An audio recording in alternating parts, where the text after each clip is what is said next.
दोस्तों, यह कहानी है उत्तर प्रदेश के रामपुर शहर की। सच्ची घटना पर आधारित है।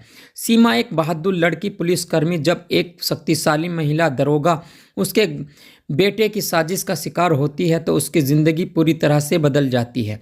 शोषण, धोखा और मानसिक पीड़ा से गुजरते हुए सीमा एक खौफनाक सच का सामना करती है। क्या वह इन सब से उभर कर न्याय हासिल कर पाएगी? क्या वह अपनी खोई हुई पहचान और आत्मविश्वास को फिर से पा सकेगी और उसकी ज़िंदगी कभी भी पहले जैसी नहीं रहेगी? दोस्तों, रोमांस से भरी यह कहानी आपको आखिरी पल तक बांधे रखेगी।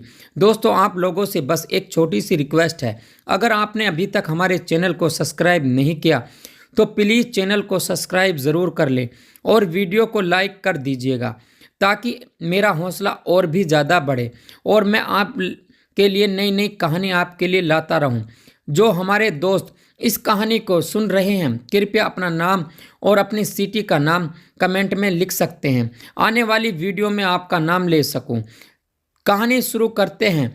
उत्तर प्रदेश के रामपुर शहर में सीमा शर्मा नाम की महिला सिपाही की हाल ही में पोस्टिंग हुई थी। सीमा बचपन से ही साहसी थी और सपना था कि वह पुलिस की नौकरी करे, अपने परिवार का नाम रोशन करे। गरीब परिवार की भूमि से आने के बावजूद उसने तमाम चुनौतियों का सामना किया। रामपुर के क्राइम ब्रांच में सीमा का स्वागत जोश के साथ किया। कल की सीमा को अंदाज़ा नहीं था कि यह नौकरी उसके जीवन में ऐसे मोड़ लेगी जिसकी उसने कभी कल्पना भी नहीं की। सीमा का जन्म उत्तर प्रदेश के एक राज्य के एक छोटे से गांव शिकारपुर में हुआ था। पिता एक साधारण किसान थे और माता घर संभालती थी। सीमा ने बचपन से ही पुलिस की वर्दी पहनने का सपना देखा था। सीमित संबंध के बावजूद उसने अपनी मेहनत और लगन से पुलिस की परीक्षा पास की। रामपुर में पोस्टिंग मिलने के उसके लिए एक बड़ी बात थी। सीमा कहती थी कि मुझे अपना काम पूरी ईमानदारी से करना है। रामपुर के पुलिस थाने में की पहली मुलाकात संध्या चौधरी से हुई। संध्या एक अनुभवी महिला दरोगा थी। संध्या ने सीमा को देखकर कहा, बेटा तुम तो बहुत खूबसूरत हो और होनहार भी लगती हो। रामपुर में तुम अच्छा नाम कमाओगी। सीमा ने संध्या की बातों को सम्मान पूर्वक सुना। संध्या ने उसे अपने घर पर आने का निमंत्रण दिया। अगर तुम्हें कभी भी किसी चीज़ की ज़रूरत हो, मेरे घर का दरवाज़ा हमेशा तुम्हारे लिए खुला है, संध्या ने मुस्कुराकर कहा। संध्या का एक बेटा था, रवि चौधरी। 27 वर्षीय रवि एक आकर्षक युवक था। यूपीएससी की तैयारी कर रहा था लेकिन अब तक खास सफलता हासिल नहीं कर पाया था। अपने पिता की मौत के बाद मृतक आकर्षित कोटे से नौकरी मिलने की उम्मीद थी। रवि की नज़रें हमेशा माँ की पोस्टिंग और उनके ओहदे का फ़ायदा उठाने पर रहती थी। कुछ समय बाद संध्या ने सीमा को अपने घर खाने पर बुलाया। वहां उसकी मुलाकात रवि से हुई। रवि ने सीमा से कहा, माँ आपकी बहुत तारीफ करती हैं और आज आपसे मिलकर बहुत अच्छा लगा। आप सच में बहुत खूबसूरत हैं। सीमा ने उसे सामान्य बातचीत समझा और रवि को नज़रअंदाज कर दिया, लेकिन रवि ने सीमा पर ध्यान देना शुरू कर दिया। उस दिन संध्या थाने के काम से लखनऊ गई थी। रवि ने झूठ बोलकर सीमा को घर पर बुलाया। उसने कहा कि माँ ने कुछ महत्वपूर्ण दस्तावेज भिजवाने को कहा। सीमा उसके घर पहुंची। रवि ने उसे चाय और कॉफ़ी ऑफर की। सीमा ने बिना शक के कॉफ़ी पी ली। कुछ देर बाद सीमा को चक्कर आने लगा। वह बेहोश हो गई। जब वह होश में आई तो उसने खुद को रवि के कमरे में उसके बेड पर पाया। रवि ने उसको साथ संबंध बनाया था और अपने मोबाइल में उसकी अश्लील वीडियो बना ली। रवि ने सीमा को धमकाया, अगर तुमने किसी को बताया तो तस्वीर और वीडियो सबके सामने आ जाएगी। सीमा डर गई। उसने कैरियर और अपने परिवार की इज्जत बचाने की चुप्पी साध ली। रवि ने उसका बार बार शारीरिक शोषण बनाना शुरू कर दिया। रवि अब सीमा को किसी भी बहाने से अपने घर बुलाने लगा। वह मीठी मीठी बात करता और उसे यकीन दिलाने की कोशिश करता कि वह उससे प्यार करता है, लेकिन हर मुलाकात के बाद सीमा को एहसास होता है कि यह प्यार नहीं बल्कि धोखा है। सीमा ने एक दिन रवि से कहा, तुम्हें जो करना था तुमने कर लिया, अब मुझे चैन से जीने दो। रवि मुस्कुराते हुए बोला, तुम्हें चैन चाहिए तो साथ चलना होगा, तुम मेरी हो और हमेशा मेरी रहोगी। सीमा का आत्मविश्वास धीरे धीरे टूटने लगा।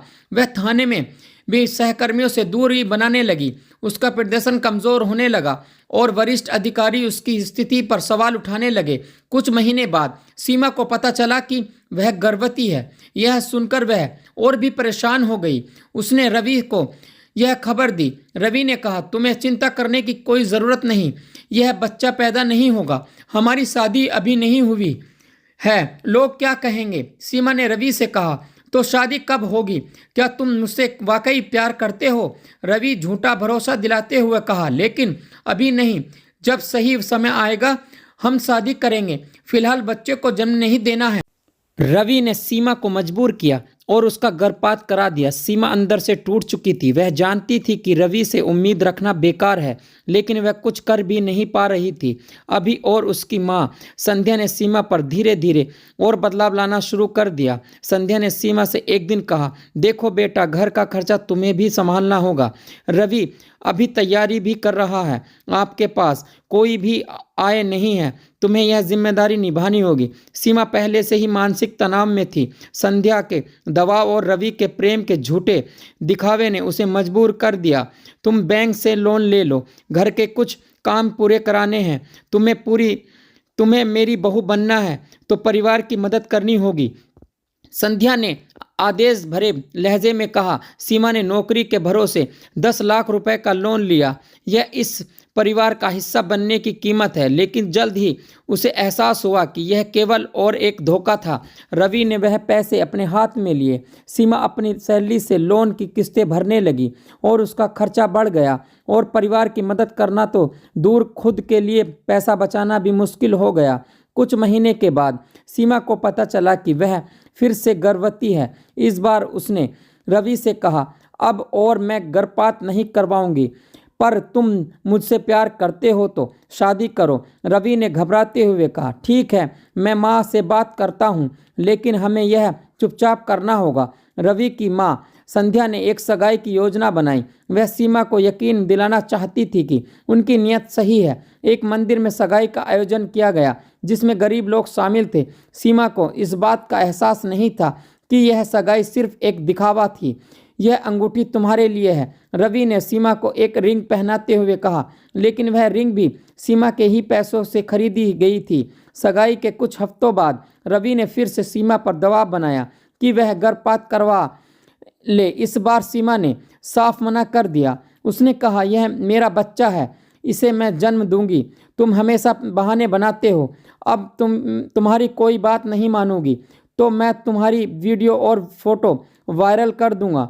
डर और निराशा के सीमा को फिर से झुकना पड़ा। रवि ने उसका गर्भपात करा दिया, लेकिन इस बार सीमा अंदर से टूट गई थी। उसने महसूस किया कि यह रवि और उसकी माँ के जाल में फंस चुकी है। गर्भपात के बाद सीमा पूरी तरह से अकेली पड़ चुकी थी। वह थाने में सहकर्मियों से दूर रहने शुरू हो गई थी। उसकी हालत देखकर एक महिला पुलिसकर्मी ने पूछा, क्या सीमा, तुम पहले जैसी नहीं लगती हो? सीमा ने अपनी बात छुपाई, लेकिन अंदर ही अंदर उसने ठान लिया कि इस जाल से बाहर निकलेगी। एक दिन जब उसने खुद को खत्म करने की कोशिश की तो उसने अपने माता पिता का चेहरा याद आया। उसने सोचा, मेरी गलती क्या है, मैं क्यों अपने साथ ऐसा होने दूं? सीमा ने हिम्मत जुटाकर और रामपुर के पुलिस कमिश्नर के पास पहुंची। उसने अपनी पूरी कहानी विस्तार से बताई। कमिश्नर ने गंभीरता से इस मामले को सुना और तुरंत ही कार्रवाई के आदेश दिए। संध्या और रवि के खिलाफ फिर से मुकदमा दर्ज करो और जिस थाने के अंतर्गत संध्या और रवि का घर आता है उस थाने को निर्देश दिया। जब पुलिस संध्या को और रवि को गिरफ्तार करने के लिए पहुंची तो दोनों फरार हो चुके थे। पुलिस ने उनकी तलाश करना शुरू कर दी। सीमा की घटना का पता मीडिया को भी लग गया। मीडिया ने इस मामले को गंभीरता से उठाया। घटना ने पूरे उत्तर प्रदेश पुलिस हलचल मचा दी। लोगों ने सवाल उठाया कि कैसे एक महिला पुलिसकर्मी को अपने ही सहकर्मियों के परिवार द्वारा इस तरह से शोषण किया गया। सीमा द्वारा दी गई लिखित शिकायत और मेडिकल रिपोर्ट ने आरोपियों को और मजबूती दी। पुलिस ने रवि और संध्या के खिलाफ बलात्कार, धोखाधड़ी और मानसिक और शारीरिक शोषण समेत कई धाराओं पर मामला दर्ज किया। रवि और संध्या दोनों के खिलाफ फरार होने के बावजूद पुलिस ने उनकी तलाश करना शुरू कर दी। पुलिस की एक विशेष टीम इस मामले की जांच में जुटी थी। दोनों को पकड़ने के लिए कई स्थानों पर छापामारी की। कुछ दिनों बाद संध्या और रवि को दिल्ली के रेलवे स्टेशन से गिरफ्तार कर लिया गया और दोनों को थाने लाया गया। पुलिस ने सबसे पहले संध्या और रवि के मोबाइल फ़ोन पर जब्त किया। उसके फ़ोन की जांच की। पुलिस की जांच के बाद महत्वपूर्ण सबूत मिले। रवि के मोबाइल फ़ोन में सीमा के साथ शारीरिक संबंधों की वीडियो और फोटो बरामद हुए।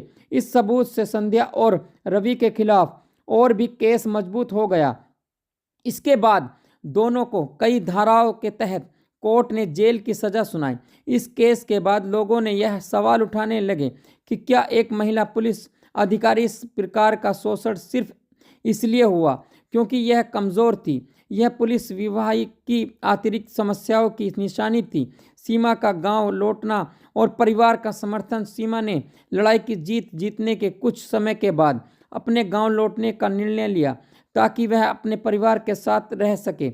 दोस्तों, इस कहानी को सुनाने का मकसद आप लोगों को जागरूक करना था और आप लोगों को परेशान करना बिल्कुल भी नहीं था। अगर आप लोगों को हमारी कहानी अच्छी लगी है तो हमारे चैनल को सब्सक्राइब ज़रूर करें और वीडियो को लाइक ज़रूर कर दें। फिर मिलते हैं एक और नई कहानी के साथ। तब तक के लिए जय हिंद दोस्तों।